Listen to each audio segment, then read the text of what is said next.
ತಮ್ಮದು ಕೂಡ ಒತ್ತಾಯ ಇದೆ ಅಂತ. ಅದೇ ಈಗ ಸಂಪುಟಕ್ಕೆ ಹಿಂದೆ ನಾನು ಸೇರಿದೆ, ಹೌದಲ್ಲ? ನಾನೇನು ದೆಹಲಿಗೆ ಹೋಗಿದ್ದೆ ಸಂಪುಟಕ್ಕೆ ಸೇರಿಸಿ ಅಂತ ಕೇಳಕ್ಕೆ. ಅದು ಆಗಿನ ಹೈಕಮಾಂಡು ಮತ್ತು ಹಾಗೆ ನಮ್ಮಿದ್ದಂಥ ನಾಯಕರು ಅವರ ಒಂದು ಸಲಹೆ ಮೇರೆಗೆ ಸೇರಿದ್ದೆ.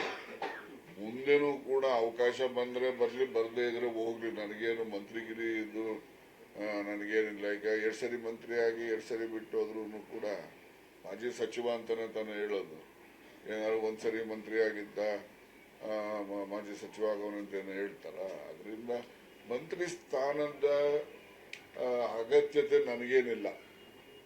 ಆದರೆ ಮಂತ್ರಿ ಸ್ಥಾನ ದೊರೆತಾಗ ರಾಜ್ಯದ ಜನರಿಗೆ ಯಾರು ತುಳಿತಕ್ಕೆ ಒಳಗಾಗಿದ್ದಾರೆ, ಯಾರು ಅಸಹಾಯಕರಿರ್ತಾರೆ, ಅಂಥವರಿಗೆ ನಾವು ಅಸಹಾಯಕರಿಗೆ ಸಹಾಯ ಮಾಡ್ತಕ್ಕಂಥದ್ದು, ಧ್ವನಿ ಇಲ್ಲದೆ ಇರ್ತಕ್ಕಂಥ ಸಮುದಾಯಗಳಿಗೆ ಧ್ವನಿಯನ್ನು ಕೊಡ್ತಕ್ಕಂಥ ಕೆಲಸವನ್ನು ಮಾಡಲಿಕ್ಕೆ ಅಧಿಕಾರ ಬೇಕೇ ಹೊರತು ನನಗೇನು ವೈಯಕ್ತಿಕವಾಗಿ ನನಗೆ ಅಧಿಕಾರದ ಆಸೆ ಯಾವುದೂ ಇಲ್ಲ.